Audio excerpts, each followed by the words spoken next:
COVID-19 ವಿರುದ್ಧ ತನ್ನನ್ನು ತಾನು ಹೇಗೆ ಕಾಪಾಡಿಕೊಳ್ಳಬಹುದು, ಯಾವ ಮುನ್ನೆಚ್ಚರಿಕಾ ಕ್ರಮಗಳನ್ನು ಕೈಗೊಳ್ಳಬಹುದು ಮುಂತಾದ ಪರಿಣಾಮಕಾರಿ ಜಾಗೃತಿಯನ್ನು ಮೂಡಿಸುವ ನಿಟ್ಟಿನಲ್ಲಿ ದೂರದ ಬೆಂಗಳೂರಿನ ಗಿವ್ ಬ್ಯಾಕ್ ಸಾಮಾಜಿಕ ಸಂಸ್ಥೆ ಈಗ ಋಣ ಸಮುದಾಯದ ಸಮಯ ಕೈಚೆಲ್ಲುವ ಸಮಯವಲ್ಲ ಎಂಬ ಸ್ಲೋಗನ್ನೊಂದಿಗೆ ಜಿಲ್ಲೆಯಲ್ಲಿ ಪ್ರಥಮ ಬಾರಿಗೆ ತನ್ನ ಅಭಿಯಾನಕ್ಕೆ ಪುತ್ತೂರಿನಲ್ಲಿ ಚಾಲನೆಯನ್ನ ನೀಡಿತು.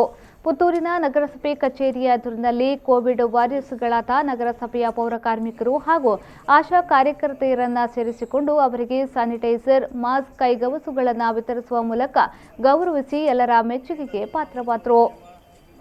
ದಕ್ಷಿಣ ಕನ್ನಡ ಜಿಲ್ಲೆಯ ಪುತ್ತೂರಿಗೆ ಆಗಮಿಸಿದ ಗಿವ್ ಬ್ಯಾಕ್ ಸಂಸ್ಥೆಯು ಇಡೀ ಟೀಮ್ ಪುತ್ತೂರಿನ ಸದಸ್ಯರೊಂದಿಗೆ ಪುತ್ತೂರು ಯುವಜನ ಒಕ್ಕೂಟದ ಸಹಕಾರದೊಂದಿಗೆ ತನ್ನ ಅಭಿಯಾನಕ್ಕೆ ಚಾಲನೆಯನ್ನ ನೀಡಿದರು.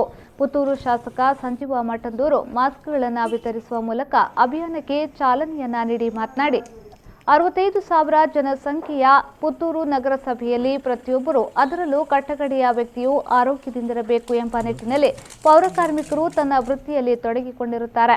ಈ ನಿಟ್ಟಿನಲ್ಲಿ ಹಳ್ಳಿ ಜನರ ಬದುಕಿನ ಆರೋಗ್ಯದ ಕುರಿತು ಕಾಳಜಿಯನ್ನಿಟ್ಟು ಗಿವ್ ಬ್ಯಾಕ್ ಸಾಮಾಜಿಕ ಸಂಸ್ಥೆ ಆಶಾ ಕಾರ್ಯಕರ್ತೆಯರು ಪೌರ ಕಾರ್ಮಿಕರಿಗೆ ತನ್ನಿಂದಾದ ಸೇವೆಯನ್ನು ಒದಗಿಸಿ ಪುತ್ತೂರಿನಲ್ಲಿ ಹಮ್ಮಿಕೊಂಡ ಕಾರ್ಯಕ್ರಮ ಎಲ್ಲರಿಗೂ ಮಾದರಿಯಾಗಿದೆ ಎಂದು ಹೇಳಿದರು. ನಾನೊಂದು ಸಂಘಟನೆಯಲ್ಲಿ ಕೆಲಸ ಮಾಡಬೇಕಿದ್ರೆ ನನಗೆ ಮೊದಲು ಹೇಳಿದ್ದು, ನೀನು ದರಿದ್ರ ನಾರಾಯಣನ ಸೇವೆ ಮಾಡು ಅಂತೇಳಿ.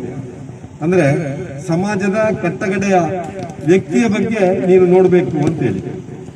ಇವತ್ತು ಆ ಸಮಾಜದ ಕಟ್ಟಗಡೆಯ ವ್ಯಕ್ತಿಯ ದರಿದ್ರ ದೂರ ಆದ್ರೆ ಬಹುಶಃ ನಾರಾಯಣನ ಸೇವೆ ಮಾಡಿದ ಹಾಗೆ ಅಂತೇಳಿ, ಭಗವಂತನ ಸೇವೆ ಮಾಡಿದ ಹಾಗೆ ಅಂತೇಳಿ. ಇವತ್ತು ಆ ಒಂದು ಸೇವೆಯ ನೆಲೆಯಲ್ಲಿ ನಮ್ಮ ಹಿರಿಯರು ಇನ್ನೊಂದು ಮಾತು ಹೇಳಿದರೆ, ಸೇವೆ ಎಂಬ ಯಜ್ಞದಲ್ಲಿ ಸಮಿದೆಯಂತೆ ಉರಿಯುವ ಅಂತ. ಅಂದ್ರೆ ಯಜ್ಞಕುಂಡದಲ್ಲಿ ಕಟ್ಟಿಗೆ ಉರಿದಾಗಿ ನಾವು ಉರಿದಾಗ ಮಾತ್ರ ಆ ಪರಿಸರದಲ್ಲಿ ಒಂದು ಪರಿವರ್ತನೆಯನ್ನು ಕಾಣಬಹುದು ಅಂತ. ಕಾರ್ಯಕ್ರಮದಲ್ಲಿ ನಗರಸಭೆಯ ಸದಸ್ಯ ಅಶೋಕ್ ಶೆಣೈಭಾಮಿ, ಪರಿಸರ ಅಭಿಯಂತರ ಗುರುಪ್ರಸಾದ್, ಹಿರಿಯ ಆರೋಗ್ಯ ನಿರೀಕ್ಷಕ ರಾಮಚಂದ್ರ, ಗಿವ್ ಬ್ಯಾಕ್ ಟೀಮ್ನ ಮುಖ್ಯಸ್ಥ ಶಿವಪ್ರಸಾದ್ ಮಂಜುನಾಥ್, ಜಯಂತ್ ಬೆಂಗಳೂರು, ರಕ್ಷಿತ್ ತುಮಕೂರು ಮೊದಲಾದವರು ಉಪಸ್ಥಿತರಿದ್ದರು.